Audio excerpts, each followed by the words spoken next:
even since like age 9, I hated the idea of working for somebody else, like not being my own boss. So I always said, like, since I was little, I want to be an artist and an entrepreneur. Like, those were my only two stipulations, and I like stayed with it.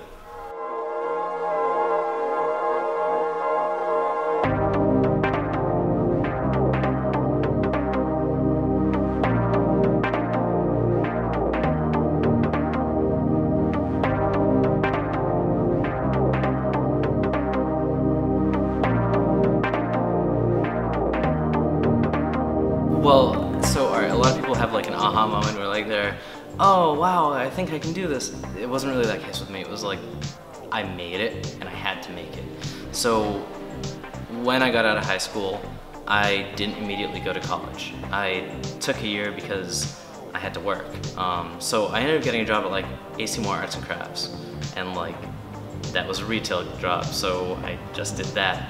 And I was like, okay, cool, well, I'll make money. And then I got used to making money and like having a little bit, even though it was like a little tiny, insignificant speck of what I could have been doing better with my life. I was like, all right, cool, at least I'm still in the arts. And I felt myself starting to settle. One of my friends ended up going to BCC, and I was like, well, all right, I'll take an art class with you. I'll see like what it's all about. But being in the environment of being in BCC, I was like, oh man, like I already need to do more than what I'm being asked to do. So I contacted Gallery X, and I was like, I want to know what it costs to rent out your basement, and I want to have an art show, and it was just my work. So I ended up spending the first few months that I was at BCC making an art show happen.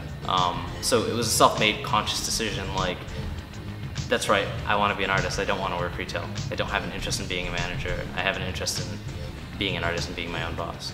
So I went out and did that, and it was a great success. You know, I had my first art show at 18, which was cool. Like, not many 18-year-olds can be like, I had a solo art show.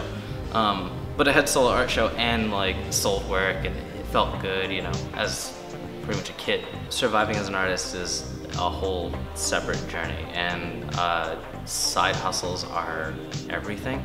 And like, you can't look at it as a side hustle, you have to look at it as like, this is overall what I'm doing. So for me, like, I'll do portrait work for people, so commissions and things like that. Then I'll do classes where I'm teaching big groups of people, and those are parties, those are paint nights, and those are fun and kind of interesting things. And then I do more serious lessons for those people who want to really develop their skills. And those people come back time and time again. Those are the people that want to really learn something, and that's what I really enjoy.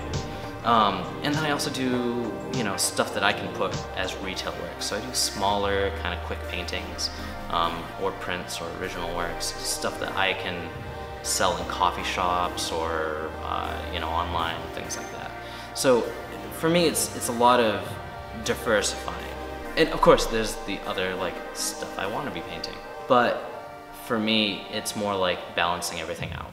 I make sure I do a little bit of column A, a little bit of column B, and so on, so that I don't sink.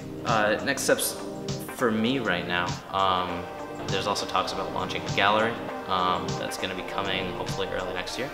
So I'm going to be opening a gallery. It's a huge thing.